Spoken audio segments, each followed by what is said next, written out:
নমস্কার বন্ধুরা, কেমন আছো স্যার? আশা করি অনেক ভালো আছো আর আমি অনেক ভালো আছি। তো আজ সকাল থেকে ঘুম থেকে উঠেই দেখি প্রচণ্ড মেঘ করেছে, খুব বৃষ্টি পড়ছে। তো উঠে পড়ে আগে মুখ টুক ধুয়ে ব্রাশ ট্রাশ করে ধূপ জল দিয়ে আগে রান্না করতে লেগে গেছিলাম। তো দেখো তোমরা কী কী রান্না করলাম, তারপর সব বাকি কাজগুলো বাড়ির করলাম। মেয়েটা আছে, মেয়েটাকে খাওয়ালাম, খাইয়ে দাইয়ে দেখো দেখতে থাকো। বাইরে দেখো কত বৃষ্টি পড়ছে, বাইরে বেরোতে পারছি না, তাই সকাল সকাল ভাবলাম রান্নাটাই করে নিই। দেখো কি করলাম, ভাত, ভেন্ডি ভাজা, একটু ঝিঙে পটল ওইসব দিয়ে একটু সবজি, আর এদিকে ডিমের কারি। আর কিছু করতে পারিনি, মা নেই বাড়িতে, একাই করতে হচ্ছে সব। দেখো তারপর কুয়োতে জল তুলে নিচ্ছি, জল তুলে নিয়ে উঠোনটা ঝাঁট দিয়ে নেব।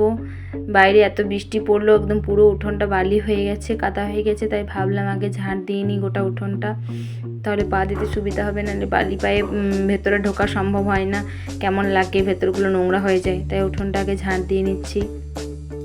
ঝাঁট দিয়ে নেওয়ার পর বাসনগুলো ধুয়ে নেব, তারপর স্নানে যাব। মেয়েটা আছে, মেয়েটাকে উঠাতে হবে, ও ঘুমাচ্ছে। তারপর ওকে খাওয়াতে হবে, খাইয়ে দাইয়ে ওকে স্নান করাবো, তারপর আমরা খাবো দুপুরের খাবার। দেখো বাবা আমাকে জল তুলে দেবে, জল তুলে দিচ্ছে, হেল্প করে দিচ্ছে আমাকে, একটু তুলে দাও। তো এইভাবে এরপরে স্নান করতে চলে যাব। বেশ, এখনকার মতো টাটা। তোমরা দেখবে, ভালো করে পাশে থাকবে, ভালো লাগলে লাইক কমেন্ট শেয়ার অবশ্যই করে দিও।